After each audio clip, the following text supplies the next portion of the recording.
বলেন ইনসুলিন শরীরে উৎপাদন হয় কিনা, কতখানি উৎপাদন হয়?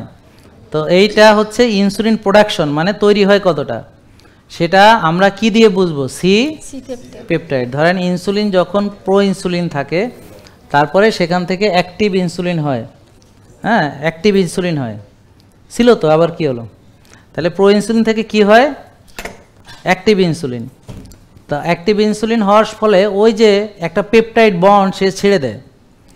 এখন ওই যে পেপটাইড বন্ড ছেড়ে দেয়, এই জন্যে এই আমরা সি পেপটাইড পরীক্ষা করে কতটা ইনসুলিন তৈরি হচ্ছে বুঝতে পারি।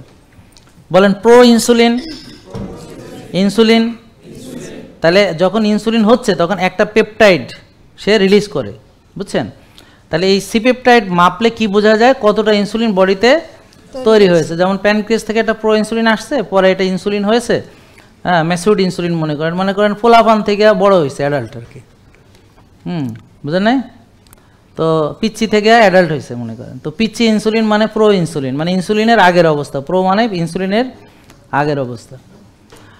তো এখন প্রো ইনসুলিন থেকে ইনসুলিন হওয়ার সময় যে পেপটাইড বন্ডটা রিলিজ করে, তা আমরা সি পেপটাইড মাপার ফলে তার ইনসুলিন তৈরি হচ্ছে কি না দেখতে পারি। তো এখন ওনার যদি ইনসুলিন তৈরি না হয়, তখন না আমরা তাকে ইনসুলিন দিব। তাহলে ওনার ক্ষেত্রে যখন ডাক্তার ইনসুলিন লিখলো, তখন তারা দেখলো না, ওনার ক্ষেত্রে না, যার ক্ষেত্রেই যত রুগী তারা দেখে, তারা ইনসুলিন পরীক্ষা না করে তৈরি হচ্ছে কিনা না জেনে ইনসুলিন দিয়ে দেয়। তাহলে এটাকে আপনি বলতে পারেন অনুমান নির্ভর চিকিৎসা, আন্দাজে চিকিৎসা, বুঝতে পারছেন? অযৌক্তিক চিকিৎসা বা অবৈজ্ঞানিক চিকিৎসা, বা বুঝতে পারছেন মন গড়া চিকিৎসা।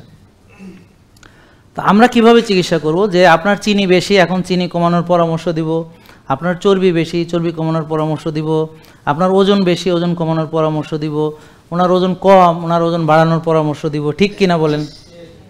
তো এখন একটা লোকের চিনি বেশি, তাকে যদি আমরা বেশি করে চিনি খাওয়াই 6 বেলা, আর ওদিক থেকে ইনসুলিন তৈরি হয়, আরও ইনসুলিন বাইরে থেকে দিয়ে তাকে আরও খাইতে দিই 6 বেলা, আবার ইনসুলিন দেই, তাহলে এইভাবে চলতে থাকলে ও আর কোনোদিন ভালো হইতে। তো এই জন্যে আপনাদের যারা আজকে রুগী অনেক দিন ধরে, আপনারা আজকে ভাবছিলেন ভালো হয়ে যাবেন, চিকিৎসা করছেন, উনি 15 বছর পরে বুঝতে পেরেছে এভাবে হবে না। জেকে লাইফস্টাইল, ওষুধ মুক্ত সুস্থ জীবন।